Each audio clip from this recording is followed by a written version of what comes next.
Alors, le printemps n'est pas encore officiellement là, mais les allergies printanières, ça y est, elles ont déjà débarqué avec leur lot de nez qui coule, des yeux qui piquent. C'est ça, gratte tout à fait. T'as la peau qui gratte, t'as les yeux qui sont rouges et qui larmoient, t'as le nez aussi avec cette fameuse goutte au nez qu'on aime tous, et puis la gorge qui gratte en tous. Voilà, exactement. Moi, j'ai les oreilles qui chauffent, j'ai les lobes des oreilles qui sont brûlants parfois. Ça, c'est un autre problème. C'est un signe ou c'est... la fièvre. Non, il n'y a qu'à moi, ça. Oui, oui, les lobes des... Ça y est, non, pas le front du tout. Non, mais Lobe de l'oreille. On va surveiller. Est-ce que vous aussi, à la maison, vous avez les lobes des oreilles qui chauffent? Dites-nous, Ça change de 41 couleur, 555. Je trompe, Fabien, la vétérinaire, c'est le mercure. C'est des plantes. Il y a des allergiques parmi vous ou pas? Moi. Ouais, ok. Moi, non, mais autour de moi, il y a pas mal de gens qui sont concernés et c'est quand même compliqué. C'est des grosses Effectivement, Maya, donc il y a quand même 25 à 30% de la population française qui est allergique, donc c'est assez énorme. Il faut savoir qu'en 30 ans, il y a eu 300% d'augmentation de la rhinite allergique, donc c'est quand même un chiffre qui explose. Et donc, du coup, en fait, l'allergie, c'est une anomalie du système immunitaire qui est trop réactif, en fait, au pollen. Et du coup, il va libérer trop d'histamine. C'est pour ça que les médicaments qu'on donne sont des antihistaminiques. Et du coup, avec ces 4 localisations de symptômes, la peau, les yeux, le nez et la gorge. Et donc, on appelle ça le rhume des foins. Ça marche plutôt bien, les antihistaminiques, non? Alors, effectivement, les antihistaminiques, ça marche super bien. Le souci, c'est qu'en général, tu as besoin de les prendre le soir parce que c'est des médicaments qui cassent un peu, ça endort un peu. Et c'est surtout que c'est des traitements qui sont juste symptomatiques. Ça ne règle pas le terrain, en fait, le problème de fond de pourquoi tu es allergique. Et ça recommencera l'année suivante. Exactement. Et en plus, et parfois, tu as des gens qui sont tellement gênés que du coup, tu dois rajouter des corticoïdes par-dessus qui vont libérer justement ces voies respiratoires, donc soit locaux, soit oraux. Pareil, qui t'offrent un soulagement, mais qui ne traitent rien du terrain. Après, pardon, parce que le terrain, c'est pas les causes, parce que ça, tu peux toujours te faire désensibiliser ou essayer. Mais alors, quand on dit le terrain, c'est-à-dire que c'est cette cette d'allergie en surréactivité. fond qui fait que derrière, tu vas avoir des rhumes de plus en plus importants, réguliers. Voilà. C'est ça, exactement. Donc en fait... là-dessus, la nature peut nous aider, alors. Exactement, Maya. Alors la première chose... Voilà, la première chose dont je voudrais vous parler, c'est pas une plante.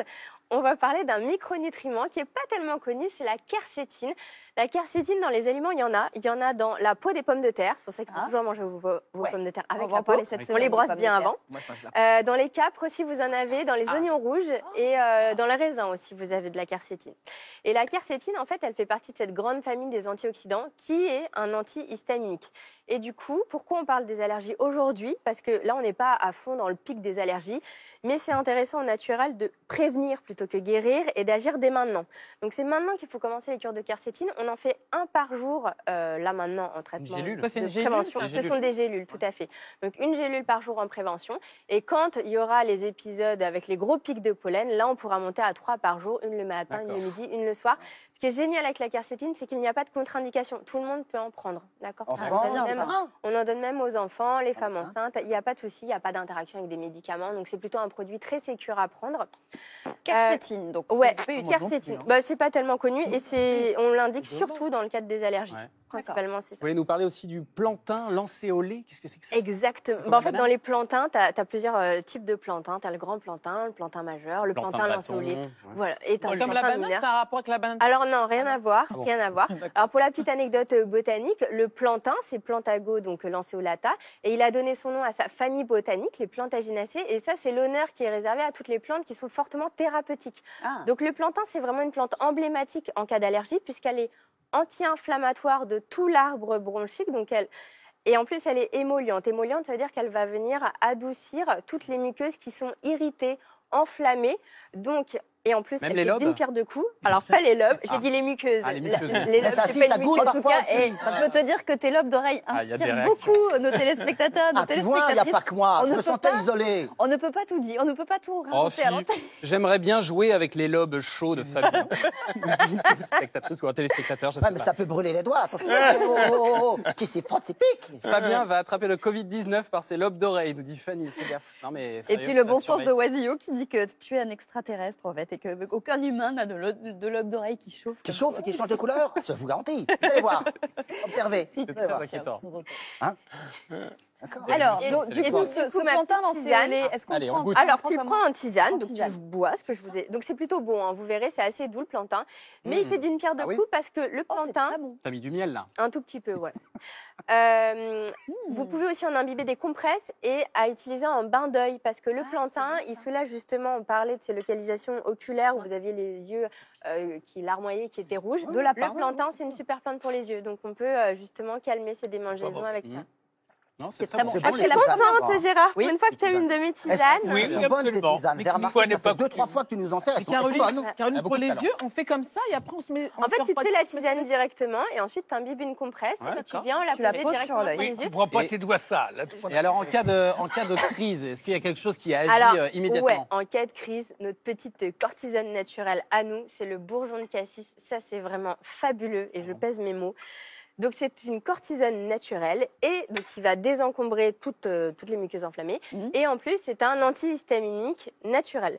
Donc là, pour le coup, le gros avantage, c'est que lui, il donne la pêche, il est plutôt boostant. Ah, Donc, donc on- il ne faut pas le prendre le soir. Alors voilà, il se prend entre le matin quand tu te lèves et jusqu'à 16h. On évite d'en prendre trop tard en soirée parce que pour les plus sensibles du sommeil, seulement pour eux, hein, ça peut gêner le sommeil. Et ça, donc c'est vendu en flacon en verre avec un petit compte-gouttes. On se met 10 gouttes directement sur la langue. Il n'y a pas D'accord. besoin de diluer. Hein. Et ça, tu as un soulagement dans le quart d'heure. Ah bon, carrément. à ce point-là C'est génial. c'est radical. Ça le se trouve bourgeon de cassis. facilement, ça, le bourgeon de cassis? Mais non. Alors de plus en plus, dans toutes les pharmacies, normalement, le bourgeon de d'accord. cassis, ça fait partie de la gémothérapie. Tu as de plus en plus de Ouais. gémeaux qui se lancent. Et le cassis, Gémothérapie. ouais, le gémeau, c'est quand tu C'est les utilises des bourgeons. plantes quand elles sont en bourgeon. Voilà, quand elles sont tout bébés.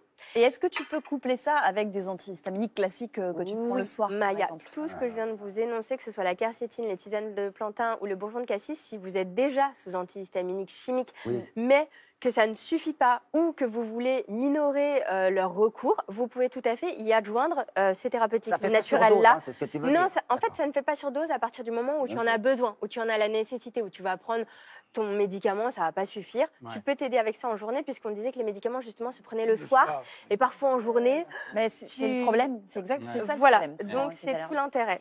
Et il y en a peut-être un dernier, si jamais ce remède Oui. miracle du bourgeon de cassis ne fonctionne pas. Effectivement, on va parler aromathérapie avec l'huile essentielle d'estragon.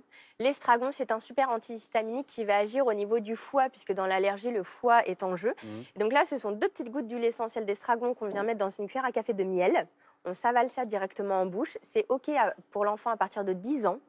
Et on le fait matin et soir, 2 gouttes dans du miel, D'accord. 5 jours sur 7. Donc on fait la semaine, pas le week-end. Et on peut le faire en période de pic de pollen. C'est tout à fait soulageant. Si à je prends prendre. de l'estragon tout court, ça ne Elle fera est pas dit. le même effet. Dans Non, mon il faut poulet, l'huile les omelets. essentielle en fait. La plante n'est pas assez riche. Dommage, moi j'aime bien sur le poulet. Oui, voilà. Ouais, c'est ça. Dilué avec 2 kilos de poulet, ça marche pas aussi. Allez, on Non, peut et faire pour un la petit- femme enceinte, c'est OK à partir du 4e mois de grossesse. Donc à savoir, tous ces produits-là, c'est OK. Même l'huile essentielle de Parfait. Eh ben, c'est super. Merci beaucoup, Merci, Caroline. pour tous ces Avec conseils. On se plaisir. retrouve tout à l'heure pour les cas pratiques. Mais tout